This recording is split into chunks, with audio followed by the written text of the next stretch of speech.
আসসালামু আলাইকুম। আইএলসিফাই চ্যানেল থেকে আপনাদের সবাইকে জানাই স্বাগতম। আমরা আজকে যে টপিকটা নিয়ে আলোচনা করতে যাচ্ছি সেই টপিকটা হচ্ছে সাবজেক্ট। কেননা সাবজেক্ট নিয়ে আমরা আলোচনা করতে যাচ্ছি, সাবজেক্ট এমন একটা টপিক, আপনি যখন সাবজেক্টকে চিনবেন না কোনো সেন্টেন্স থেকে তখন আপনার পুরো গ্রামার শেখাটাই বৃথা। আমরা চেষ্টা করব আজকের পর থেকে গ্রামার নিয়ে যে কোনো ধরনের ভিডিও আপলোড করার, সো দ্যাট আপনার গ্রামার শেখাটা সফল হয়। সো আমরা আজকে জানবো সাবজেক্ট কী এবং একটা সেন্টেন্স থেকে কীভাবে সাবজেক্টকে ফাইন্ড আউট করা যায়। অনেক সময় আপনারা দেখবেন অনেক বড় বড় সেন্টেন্স থাকবে, কমপ্লিকেটেড সেন্টেন্স থাকবে। আপনি আইএলটিএসের ক্ষেত্রে বলেন, নিউজ পেপারের ক্ষেত্রে বলেন, তখন আপনার সাবজেক্টটা চিনতে অনেক কষ্ট হয়। তাই আমরা সাবজেক্টের বেসিক থেকে শুরু করে শেষ পর্যন্ত এমনভাবে রুলসগুলো এক্সপ্লেন করব ট্রিপস অ্যান্ড ট্রিক্সের মাধ্যমে, সো দ্যাট আপনি যে কোনো সেন্টেন্স থেকে সাবজেক্টকে চিনতে পারেন। সো দেরি না করে চলুন আমরা আসলে সাবজেক্ট নিয়ে আলোচনা করি। প্রথমত আপনারা দেখতে পাচ্ছেন সাবজেক্ট আসলে কি? সাবজেক্ট হচ্ছে the subject is the part of a sentence that, এই তিনটা পয়েন্ট একটু লক্ষ্য করুন, that does the action or is being talked about, responsible for the action. একটা সেন্টেন্সের মধ্যে সাবজেক্ট তিনটা কাজ করে। সাবজেক্ট হয়তো বা ওই অ্যাকশনটা কাজ করে, মানে ডুয়ার অফ দ্য অ্যাকশন, অথবা সাবজেক্টকে নিয়ে ওই সেন্টেন্সে কোনো কিছু বলা হয়, অথবা ওই সেন্টেন্সের মধ্যে ভার্ব যে কাজটা করে সেটার জন্য সাবজেক্ট রেসপন্সিবল থাকে। এই তিনটা পয়েন্ট যদি একটু মাথায় রাখেন, সাবজেক্টকে আমরা পরবর্তীতে খুব সহজেই চিনতে পারবো। তাহলে আমরা সেকেন্ডে চলে যাই, সেকেন্ড স্লাইডে আমরা দেখতে পাচ্ছি rule number 1, subject generally comes before the verb. Always মনে রাখবেন, জেনারেলি ভার্বের আগেই সাবজেক্ট বসে। সেন্টেন্সে এক্সাম্পলটা দেখতে পাচ্ছেন, my father works in a bank.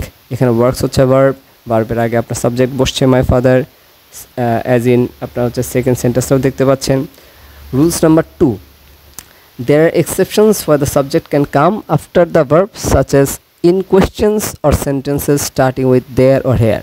আপনি যদি কোনো সেন্টেন্স দেখেন যেই সেন্টেন্সটা শুরু হয়েছে দেয়ার অথবা হেয়ার দিয়ে, সেই সেন্টেন্সগুলোতে আপনার সাবজেক্টটা কখনোই হচ্ছে ভার্বের আগে থাকবে না।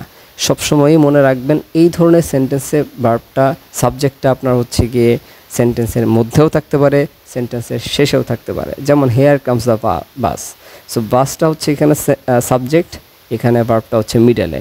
অতএব হেয়ার দিয়ে যদি কোনো সেন্টেন্স শুরু হয়, আপনার খেয়াল রাখতে হবে ভার্বটা, সাবজেক্টটা খুঁজে বের করতে হবে মিডলে অথবা শেষে। এরপরের স্লাইডটা আমরা একটু যদি দেখি, যে রুল নাম্বার 3-তে subject usually noun or pronoun. এটা খুব কমনলি আপনি হচ্ছে কি ইউজ করতে পারেন সব জায়গায় সাবজেক্ট ফাইন্ডিংয়ের ক্ষেত্রে, যে দ্য টিচার, ইট, এই নাউন এবং প্রোনাউনগুলো সাবজেক্ট হিসেবে ব্যবহার হচ্ছে। The teacher explain the topic clearly. So এই এক্সপ্লেন মানে ভার্ব, এই ভার্বটা কে করেছে? টিচার করেছে, that means teacher is a subject.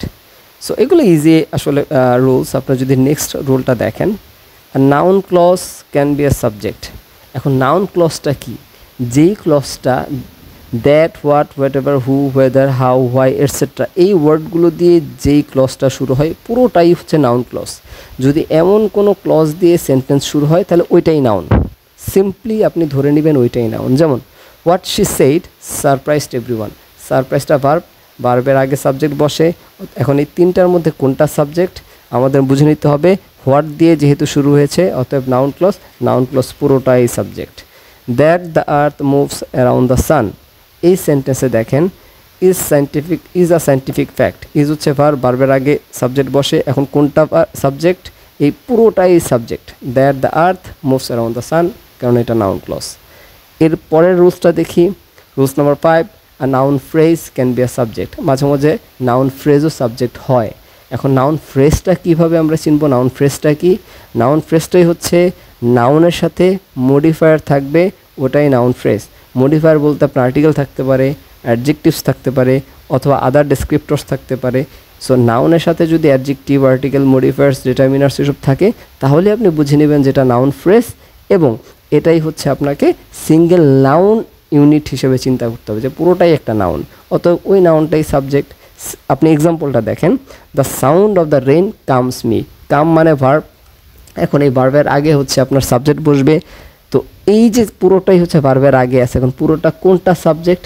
ওই যে বলেছিলাম নাউন ফ্রেজ, তো পুরোটাই হচ্ছে নাউন ফ্রেজ। কেননা হচ্ছে এই রেইনটাও নাউন, সাউন্ডটাও নাউন, অফটা প্রিপোজিশন, দাটা ডিটারমিনার, অতএব এই সব মিলে নাউন ফ্রেজ হয়েছে। পুরোটাই নাউন হিসেবে ইউজ হয়েছে এবং সাবজেক্ট হিসেবে ব্যবহার হচ্ছে। এই সেম এক্সাম্পলের ক্ষেত্রেও সেম, আপনি একটু মানে খেয়াল করে নেবেন আর কি। রুল নাম্বার 6-এ দেখেন, a verb clause act as a subject usually an infinitive phrase or gerund phrase.